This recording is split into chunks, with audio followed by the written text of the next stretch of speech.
Hello everybody, Broke Boy back again with another video. Oh boy, Yannick Sinner. Man, what have we just seen?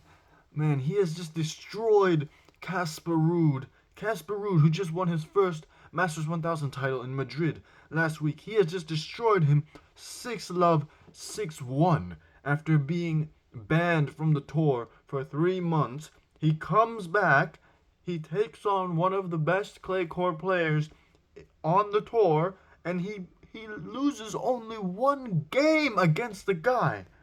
Man, what is there to say about this? I mean, this just shows how lucky Rude was that when he won his Masters 1000 in Madrid last week, Alcaraz was not in the draw, and Sinner was also not in the draw.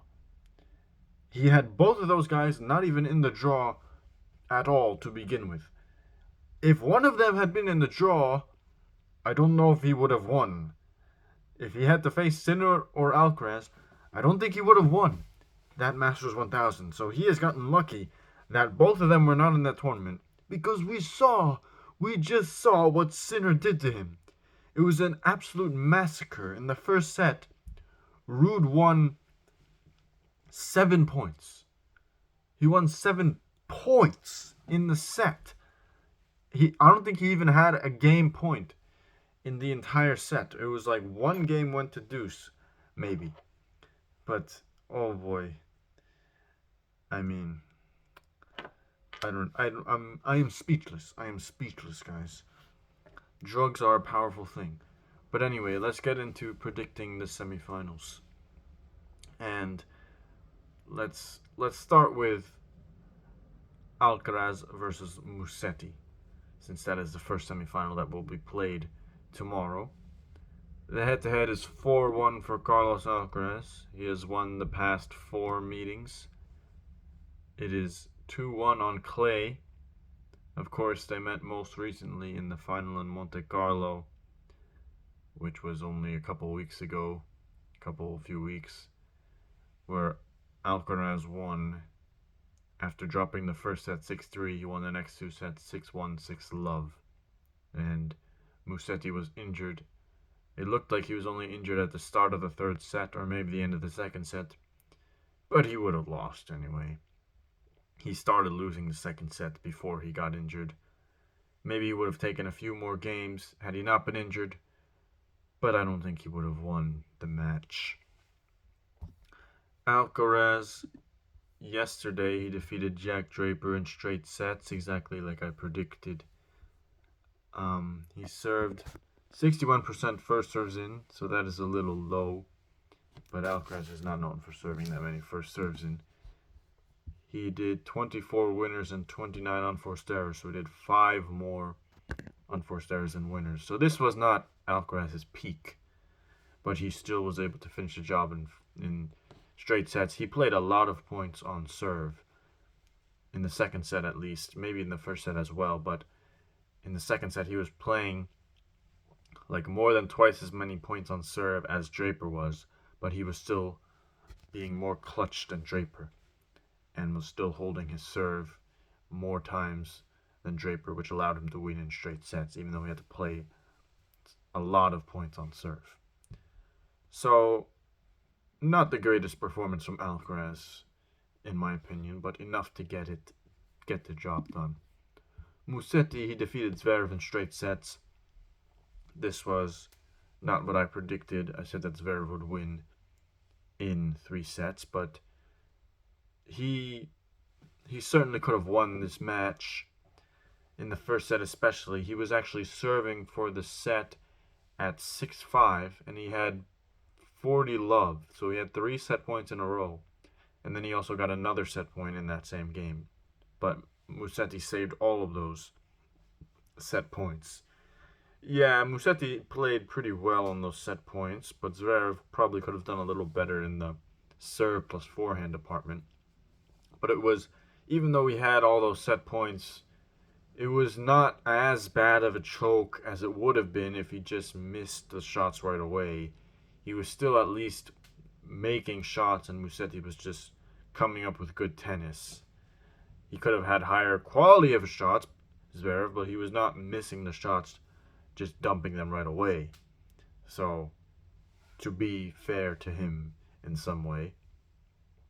In the second set, he also had a chance to go up a break early in the set, but he didn't take that, and he ended up losing the set 6-4. Another pretty competitive set with Musetti breaking at the end of the set.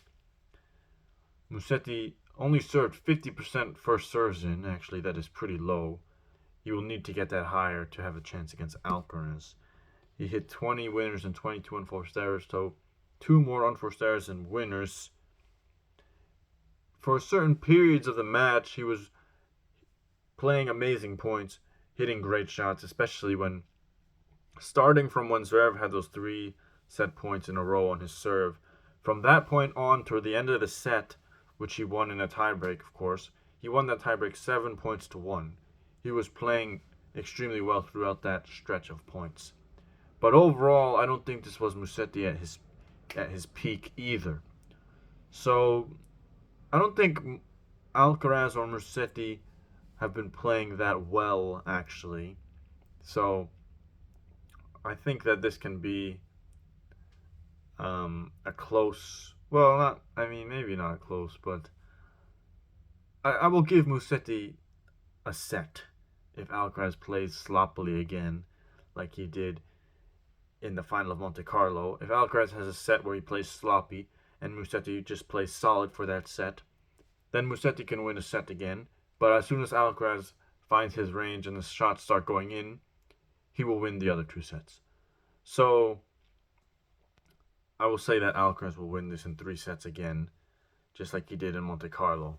Maybe he won't bagel Musetti this time, but maybe he will. Who knows? And now for the second semifinal, which is much more boring.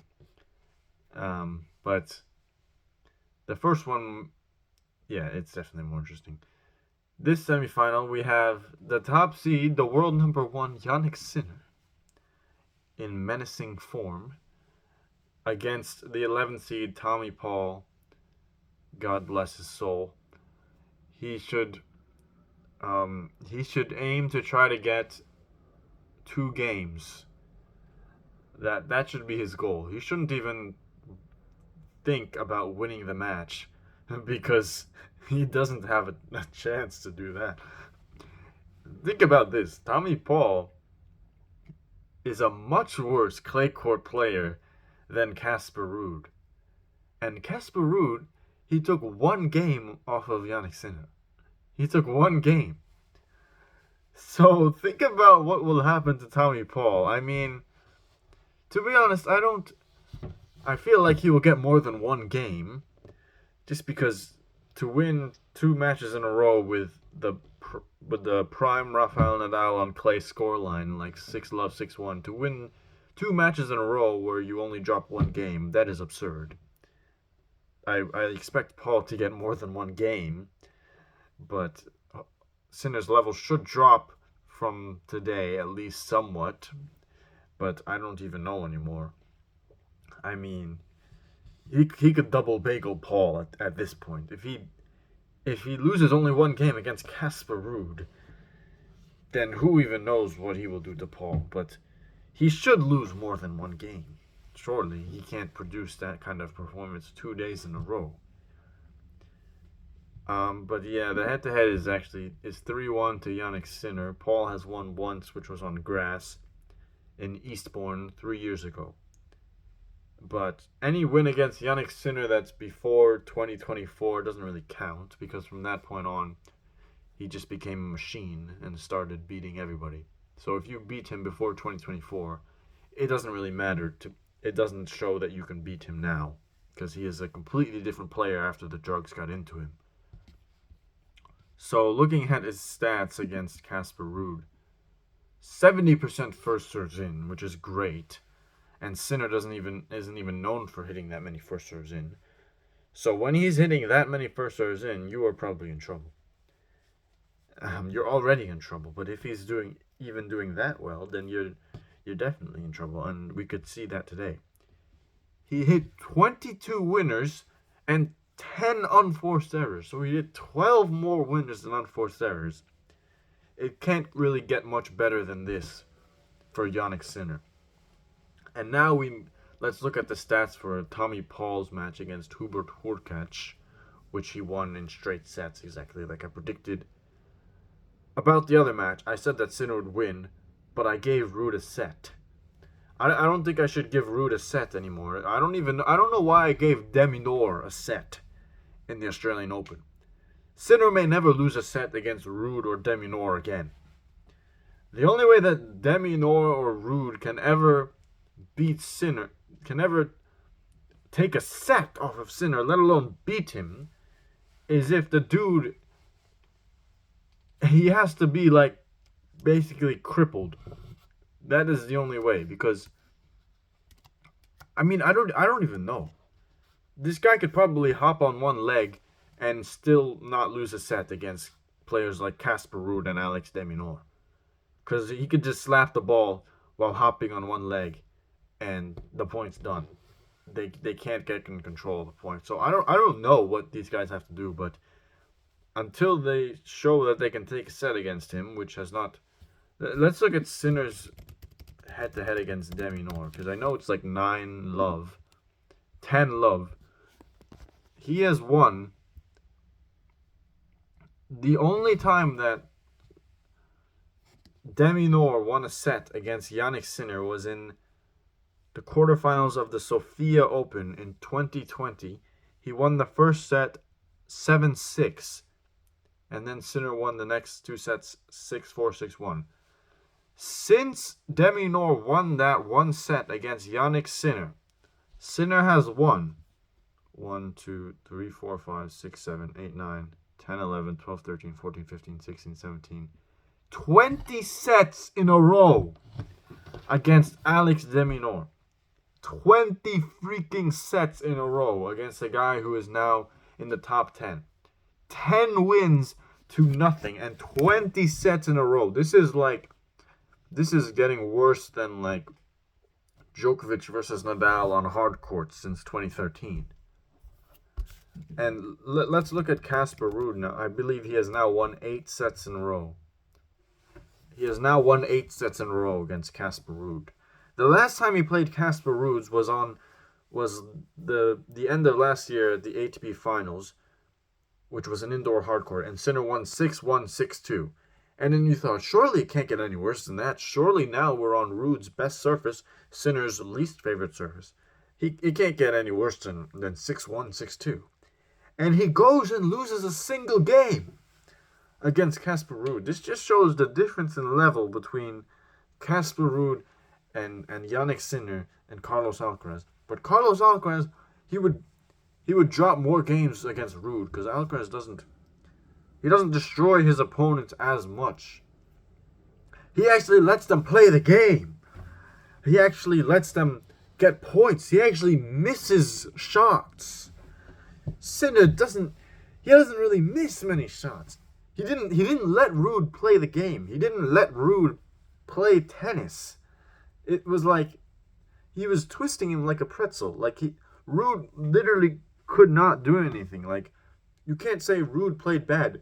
Ruud just didn't play. He didn't play the game. Sinner played by himself. He practiced hitting serves and he practiced hitting forehands and backhands. He didn't play against Ruud. He just played.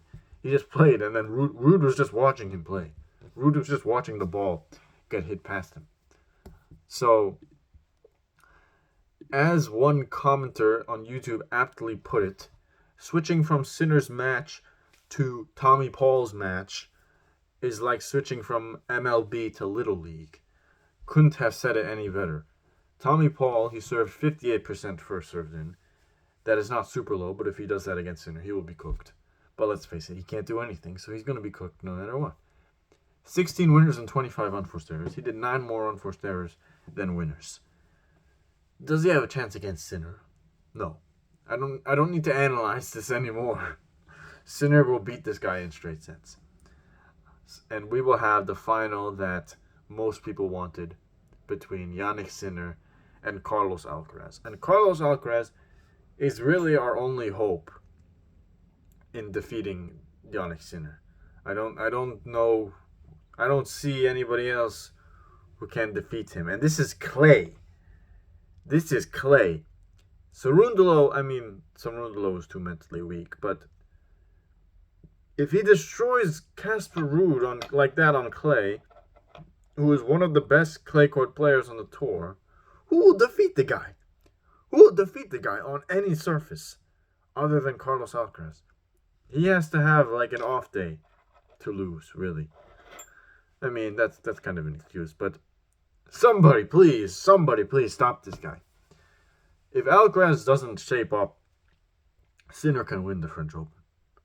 He can win the French Open, and I am not only saying that because of this past match in this past tournament. I was already saying before, or I already knew that the winner of this year's French Open will be Alcaraz or Sinner. It will not be anyone else. I am 90% confident that Alcaraz or Sinner will win this year's French Open. If Alcaraz gets knocked out, Sinner will win. That's it. But maybe Sinner can even defeat Alcaraz. We will have to see that on the final on Sunday, which is pretty high probability will be Alcaraz versus Sinner. And that will be exciting because we will finally see if Alcaraz can beat Sinner again, like he did 3 times last year, which was half of Sinner's losses in the entire year. So, I usually root against Alcaraz and Sinner, but I really want Alcaraz to win against Musetti because I don't want to see another beatdown in the final. I don't want to see Sinner versus Musetti in the final. That will be a very boring match because Musetti doesn't stand a chance against Sinner. So, unless he somehow peaks out of his mind in this match against Alcaraz, I don't think that I'm most likely not going to pick him to beat Sinner. But I don't think he's even going to beat Alcaraz, so we'll worry about that later. But I think that Sinner will defeat Tommy Paul in straight sets, of course. And Alcaraz will defeat Musetti in 3 sets. And we will have the blockbuster final in Rome between the top seed Jannik Sinner and the 3rd seed, who is now the world number 2, technically, because he has surpassed Zverev in points during his tournament, Carlos Alcaraz. Our only hope to stop this guy.